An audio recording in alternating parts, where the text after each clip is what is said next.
are Locked On Packers, your daily Green Bay Packers podcast. Part of the Locked On Podcast Network, your team every day.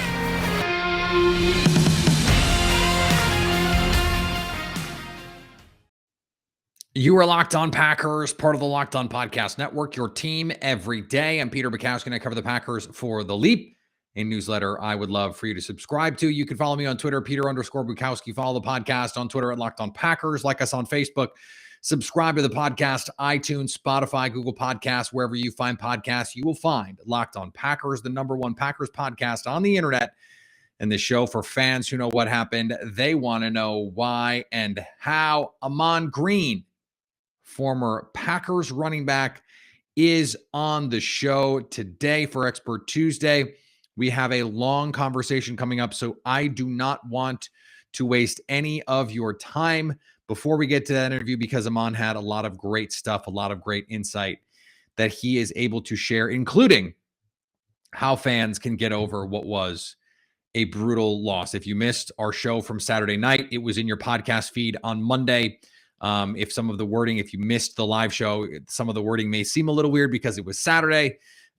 It was right after the game itself. We won't have one of those for a while, but just so you know, next season, again, we will be live streaming after every game. So go subscribe on YouTube and hit us up there. And thanks to everyone that makes Locked On Packers their first listen of the day. We hope you like starting your day with us as much as we love starting our day with you.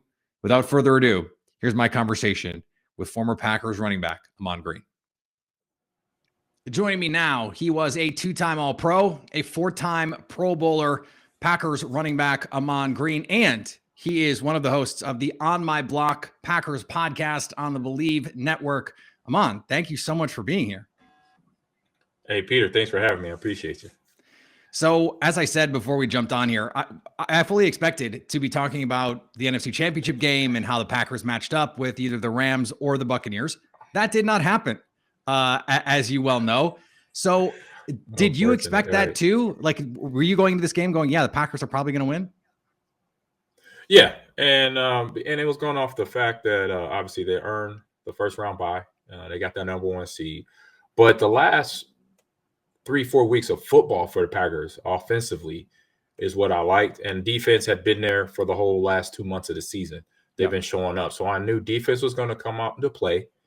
And then offense, as long as they get in their flow, and when I say get in their flow, get in their rhythm, Devontae in the game, Aaron Jones in the game, A.J. Dillon, Lazard, other receivers, other players, Mercedes Lewis making a play here and there.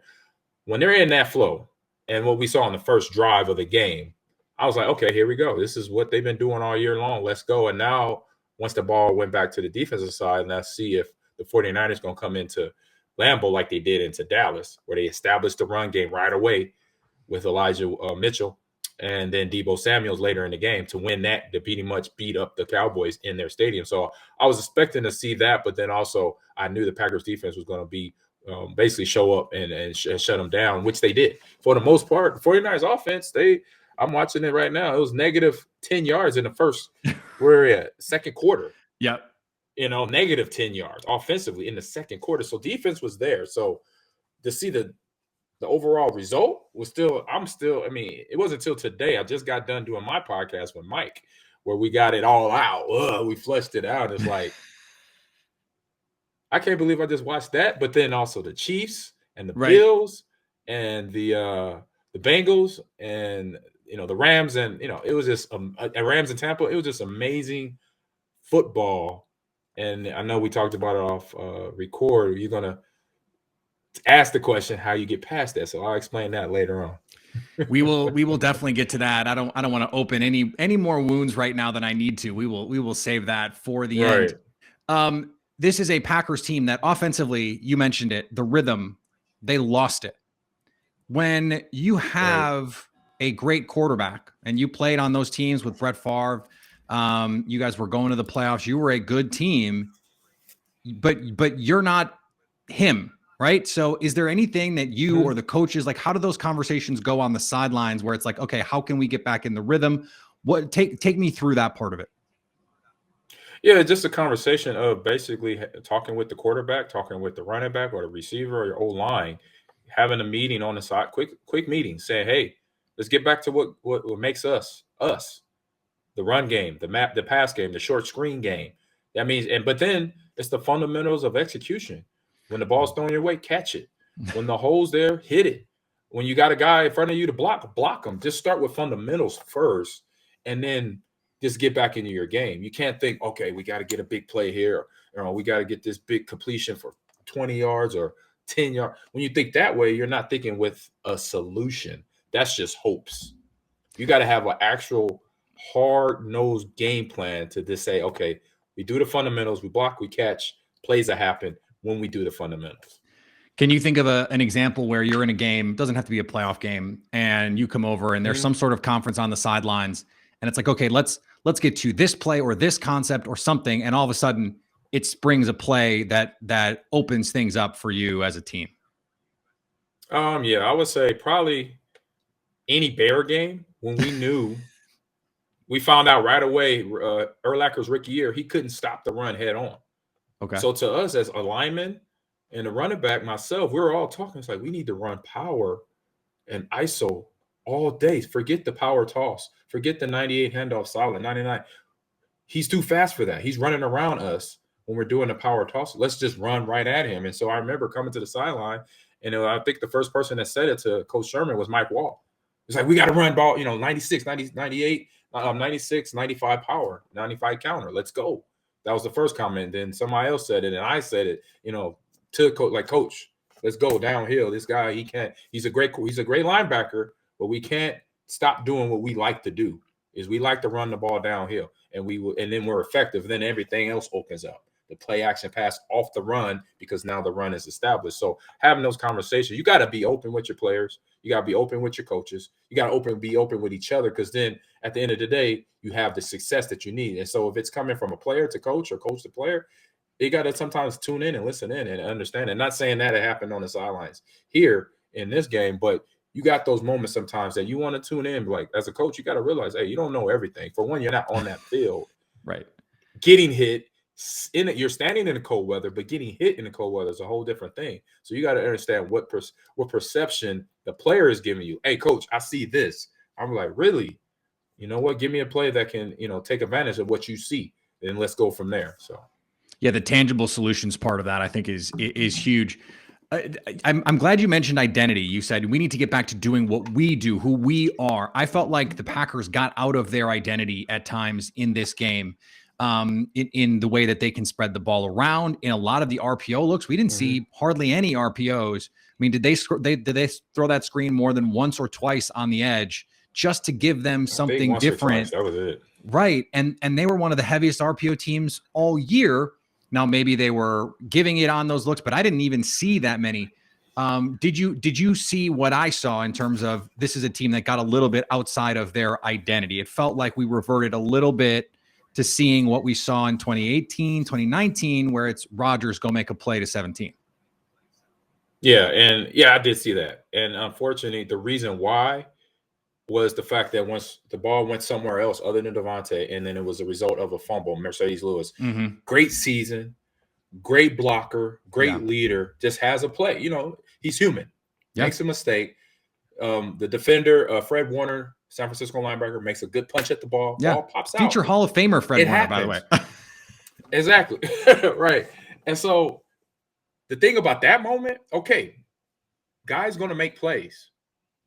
Gotta forget about it, move the page, play happen. But what I saw was then the team and play calling kind of go almost vanilla, where then the only person that Aaron saw was 17. The only ball he was getting thrown to also was Jones, 33.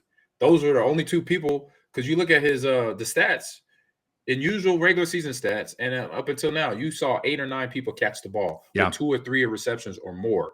We only saw 4 guys. Devontae, Aaron Jones, 1 reception to Mercedes Lewis, and I think 1 reception to Gaffney or even Lazard. That was it.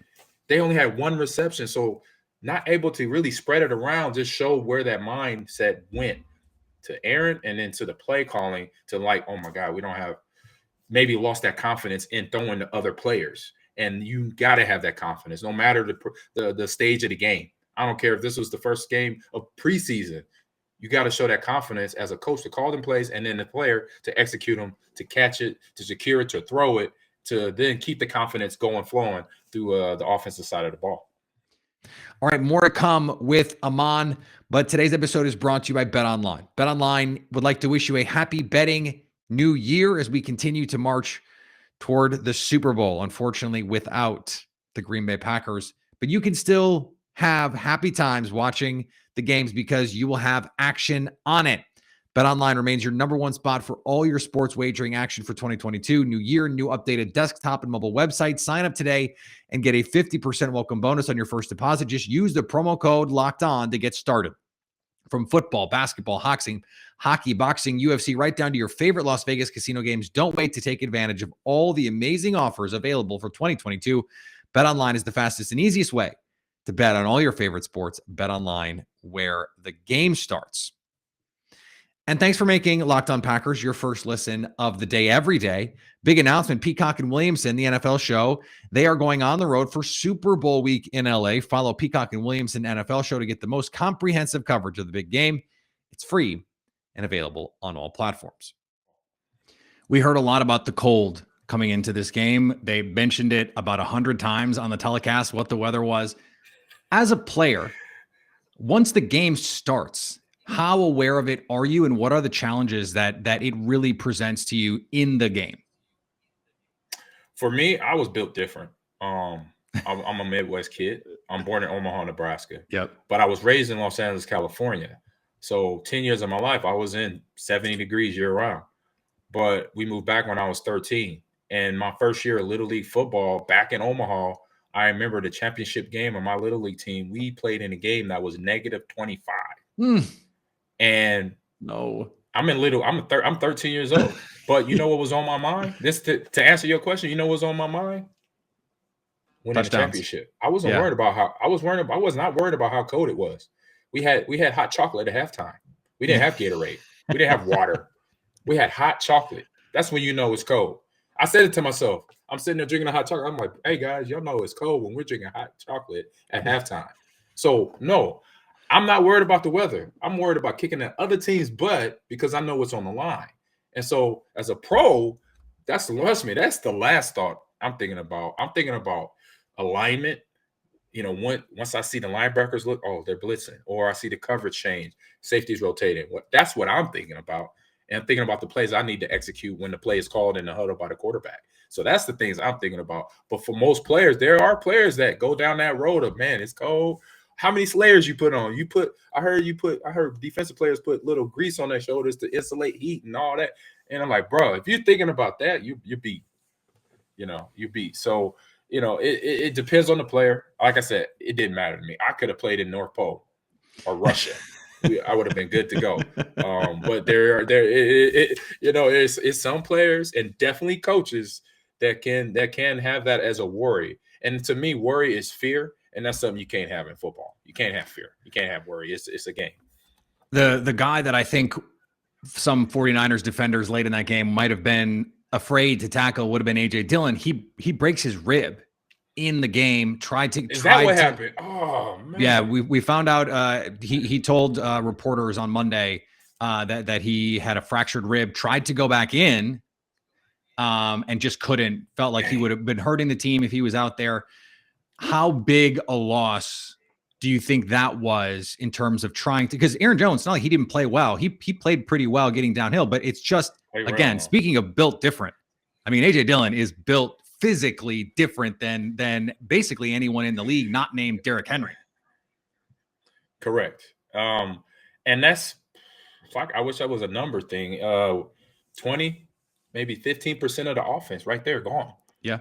Because you saw the way LaFleur has used A.J. Dillon in the last 2 months of the season. So I say really the whole season.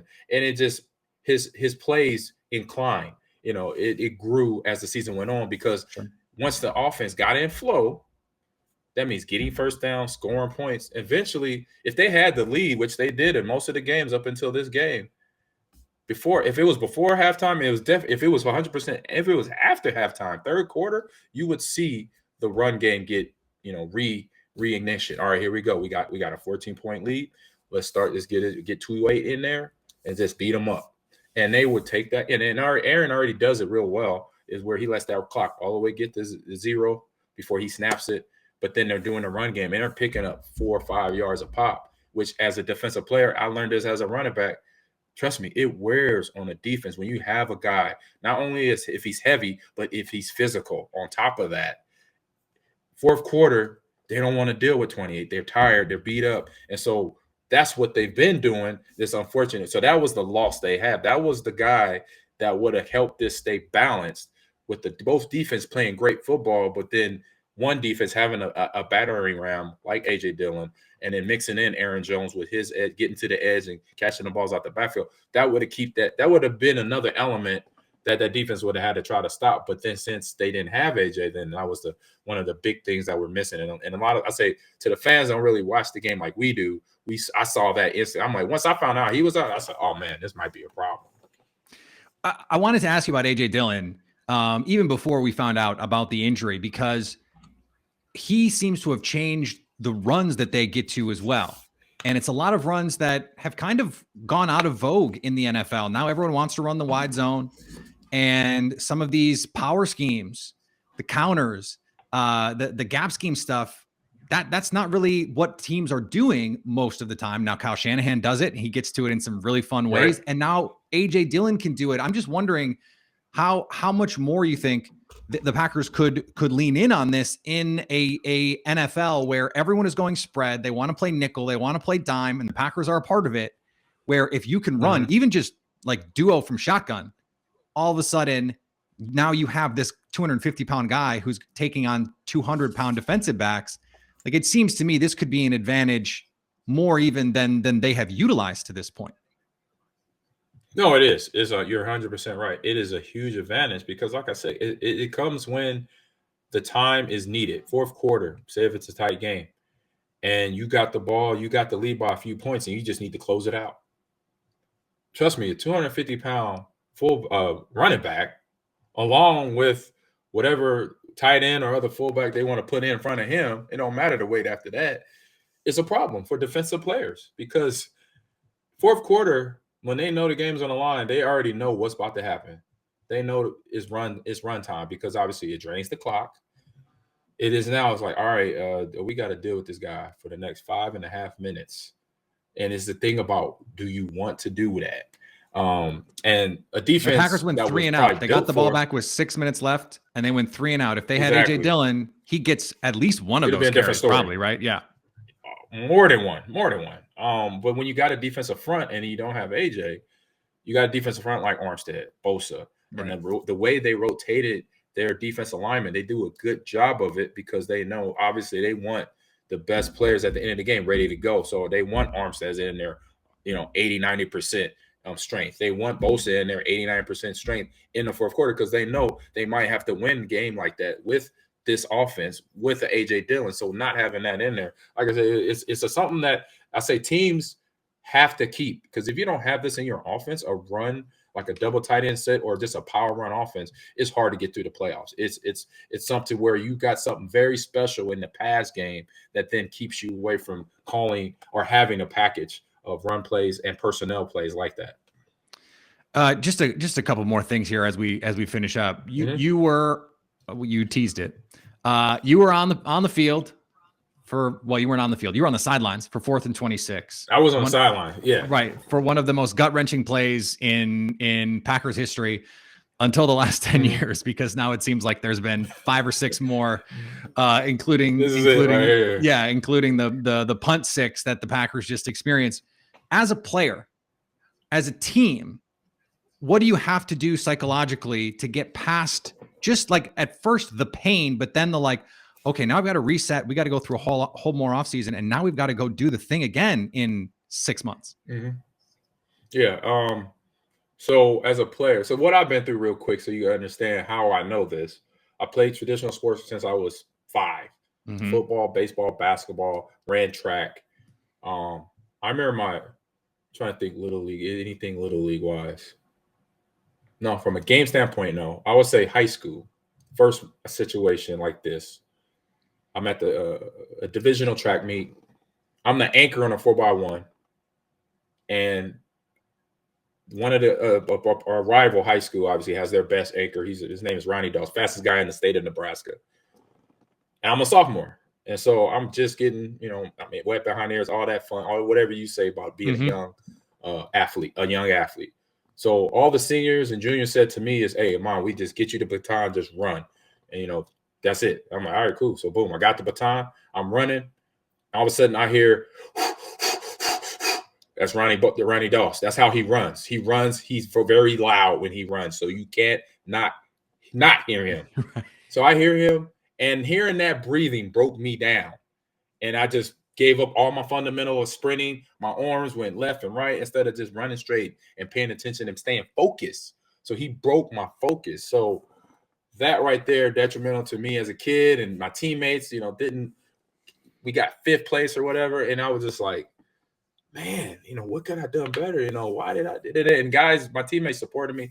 Mom, you did your best, and this, that, and the other. But for me, it was just like, all right, I got to focus a little bit tighter. I knew Ronnie was fast. I knew he could do this. I got to still focus. And so I say for me, it's a focus thing. And it's a thing about, what? I did my best at that moment, but there's nothing else. This is not a movie. I can't go back in time with Doc Brown and Marty McFly and say, hey, let's win. Let's trick Ronnie Dawes as soon as he gets the baton, and it's a whole different outcome. Can't do that. So no 1.21 gigawatts. No 1.1 gigawatts. So when you lose a big game, you gotta do your best to turn the page, because what's it going to do if you hold on to that pain of that loss? It's going to pop up as a trigger in games like this coming up towards you. You're going to then be in that same feeling again, like, oh my God, I need to do this, I need to do that. And you're kind of panicking. You don't want that panic. You want to, when you're in a game like this, you want to just be calm, because then when you're calm, the game comes to you naturally. So as I grew up from that, but it was other moments in Little League football, baseball that I played in, that once I got to college at Nebraska and then Seattle and Green Bay. So when I got in big moment plays, I just went back. I just remember what it felt like in high school. Remember what it felt like in Little League, making big plays in a big game, showing up, and just having fun. Regardless, okay, this is the divisional round, this is the NFC, this is the Super. So what? It's a game. Go play it. Somebody is going to be a winner. It's going to be a loser. Give your 100%. Even if you give your 100% and you lose, you tip your hat to the guy. A good game. Y'all kicked our butt. But if you win, same thing. Good job. We did our job to win this game. And I'll tell you another story. It was actually, I don't know how I almost forgot this one. My sophomore year at Nebraska. So we're coming off my freshman season. Tommy Frazier, Grant Wistrom, Jason Peter, Phil. We got, we're the number 1 team in the country. We beat Florida, the Gators, 62-24. We come back the next year. Obviously, we're in the top 5, top 10, rated number 1. Second game of the season, we go down to Tempe, Arizona, and play the Arizona Sun Devils. And for whatever was in the sky, you could say it was in the story, it wasn't in it for us. We could not do nothing right offensively or defensively. Actually, defense showed up. They scored 19 points, but the problem was the offense, because we had 2 or 3 fumbles in our territory. So that gave them easy, 5-yard touchdown, 20-yard touchdown, short field. So offensively, myself, Scott Frost, we were offbeat. We were miscommunicating. We were doing things, where our concentration wasn't right. Our focus wasn't right. Was I upset at the game? Heck yeah. But if I would have threw it in the towel after that loss, we wouldn't have went on a 12-game winning streak to then put ourselves back in a position to be up for the national title, to be up for the Big 12 championship. So we had to look at this like, what? We got a lot of football left. Even though this is the end of the regular season here. But so for fans, for players listening in, this is unfortunate, but this is something that's going to eventually be days and weeks and months and years behind you. And for the players listening, if there are players that listen to this podcast, hey, use this as a learning experience. Yeah.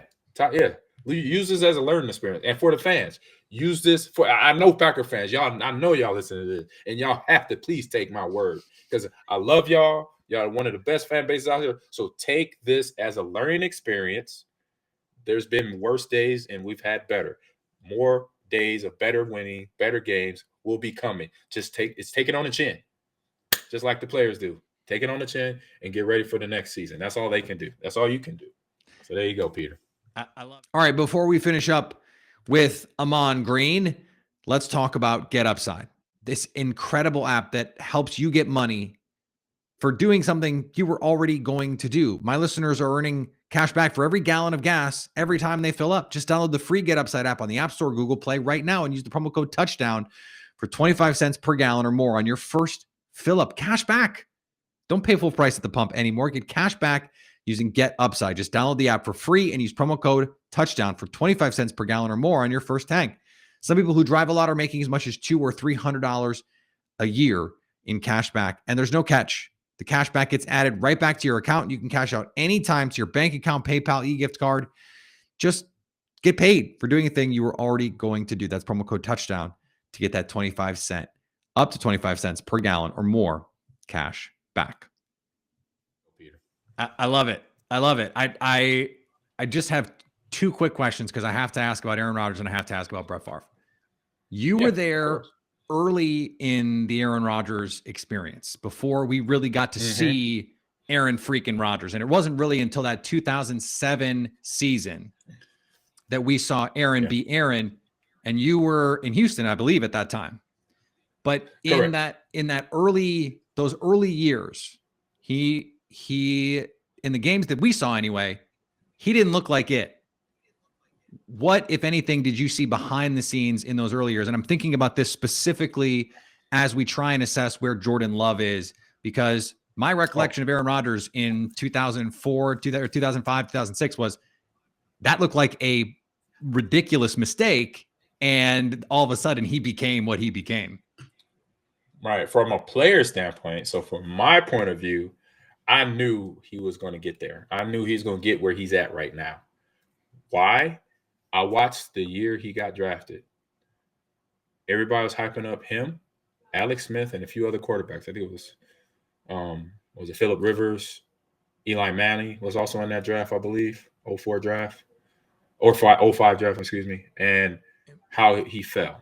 And ESPN, Fox Sports, CBS, every commentator, oh my God, Aaron's fallen to this pick. He hasn't been picked yet. This guy, Alex Smith went to the 49ers, this, that, and the other. And then finally, Aaron gets picked at the 24th pick. We had a pretty good season the year before, of course, so we had the lower pick. That right there, because I lived that moment too. My rookie year getting drafted, before it was a 3-4 day event, it was a 1-day event in 1998. I spent 12 hours in my agent's office in New York Beach, California. I was represented by Steinberg and Morad. Lee Steinberg was my agent, wasn't with me. I was with my family, my brother, cousins, friends, close friends, and family I played Little League ball with. And 12-hour day before I found out that I went to the third round, when I was told I was supposed to go in the late first round. Mm-hmm. So that put a big old huge chip on my shoulder. And you know what I said to myself that night when I lay in the bed? I said, I can't wait till I get to Seattle. For every team that passed me over, that thought I couldn't be the guy for them, they're going to feel me when I play against them. So I thought in my head, when I saw Aaron, all that racket about, oh, he fell, he's slipping, he's doing it, he's going to come in, he's going to ball out. It may not happen the first couple of years, but when number 4 retire, I hope I'm here for that.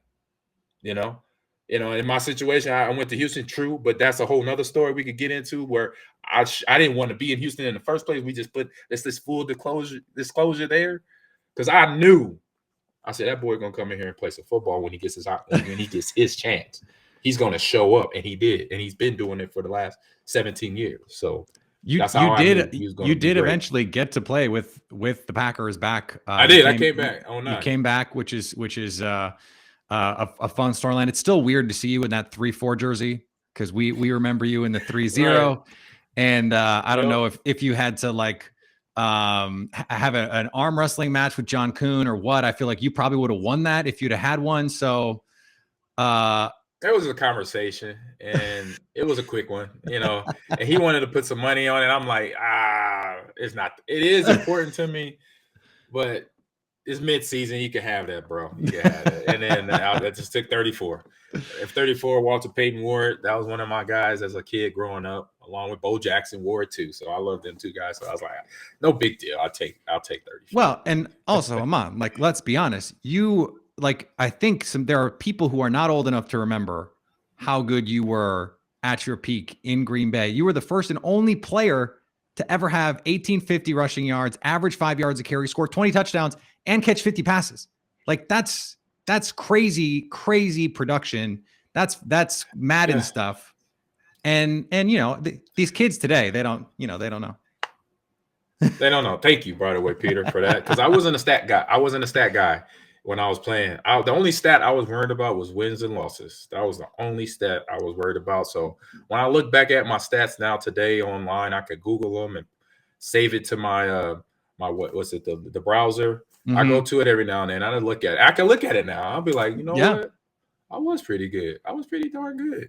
In any season that you played at least 14 games, you had over 1,000 yards in every single season. So that's a pretty good at a time when everyone was trying to stop the run. It was a different world than we live in now.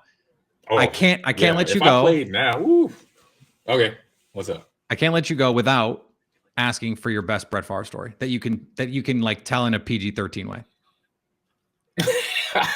You are so right there. I got a couple.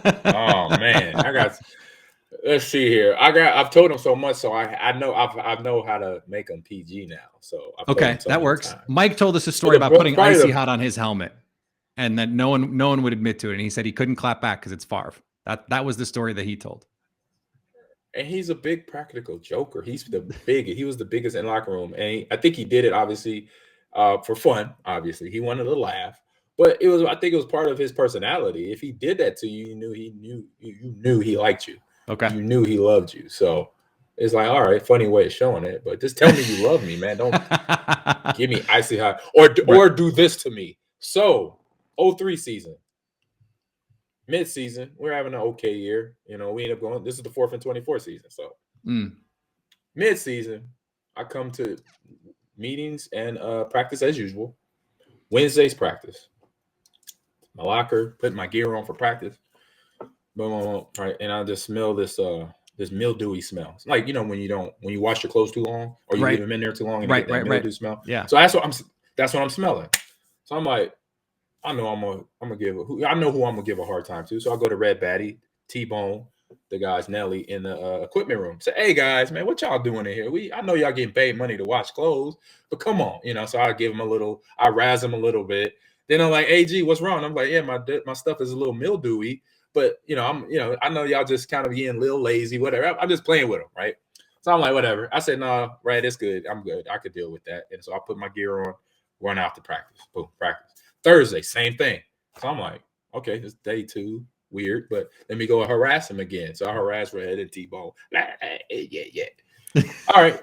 Friday, I'm sitting at my locker about to go out. Doug Peterson walks up to me. He goes, AG, has your gear been smelling mildewy of any nature?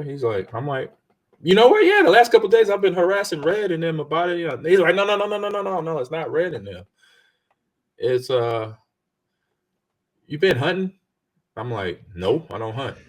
He said, well, when hunters go hunting, they get dry deer urine and sprinkle it around the blind. The blind is where the hunters hide from the deer. And I'm like,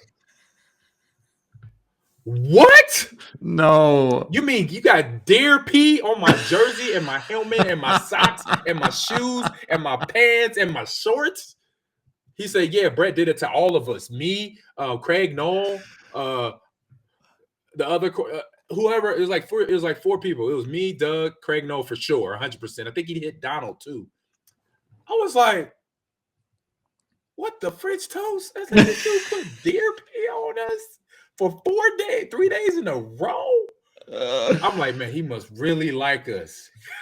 It's like I still owe him for that one too, and he knows it. I'm gonna come down and kill him one day, and I'm gonna set him up. I'm gonna before I pass, I swear to God, I'm getting that dude. I was like, what the French toast? Brett, the challenge has been issued. Ahman is going to get you, and we've got it on wax now that it's coming. Oh, he knows. I've said this several times, so it's gonna be hard. I gotta go Inception on him, like Leonardo DiCaprio. I gotta go deep. You gotta bring the whole team. Yes, I was like, what the heck? It's so funny you said that, because when Mike Wall was on the show, he talked about him doing that to people, and he said, "Thank God he never did that to me, but he did it to other people." So this is proof that he was not making that up. That is a real thing that Brett Favre did. He was. And then another one, a simple one he would do. He would pour Gatorade on you during practice. Like, you would just be sitting there minding your own business, and all of a sudden, be like, "What the heck?" And it's not water; it's Gatorade. It's right, it's like sticky and gross now. Right, and it's hot. I mean, the good thing when it's hot is different, but when it was cold outside, like, bro, come on, it's a fight. We could fight for this one. Well, and you can't say anything because he's Brett Favre. Like, he's the quarterback. Like, what are you going to do? So, we can't beat him up. You just leave his right arm alone. That's right. To beat him up, just leave the right arm alone.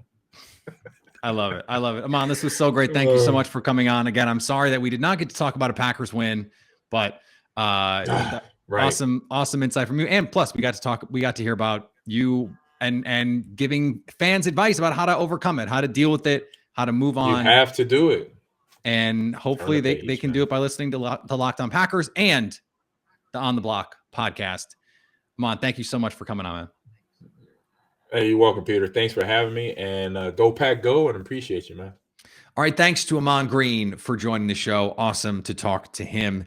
He is terrific. Mike Wall has been on the show. Mike Wall did a first-person piece for us at The Leap, a newsletter I would love for you to subscribe to.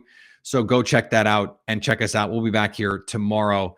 We still have a post-mortem Zhao doing, and pretty soon here we will switch to an off-season schedule, a little bit lighter, 4 days a week. We'll get into some off-season report card stuff. Allegedly, we're going to find out pretty quickly here about what the Packers are going to do with Aaron Rodgers. Matt LaFleur said they're not going to rebuild, that they have a plan for all of this. So we'll see what that plan looks like coming up very soon. Follow me on Twitter, Peter_Bukowski. Follow the podcast on Twitter, Locked On Packers. Like us on Facebook. Subscribe to the podcast, iTunes, Spotify, Google Podcasts. Wherever you find podcasts, you will find Locked On Packers. And anytime you want to hit us up on the Locked On Packers fan hotline, you can do that, 920-341-3775, to stay Locked On Packers.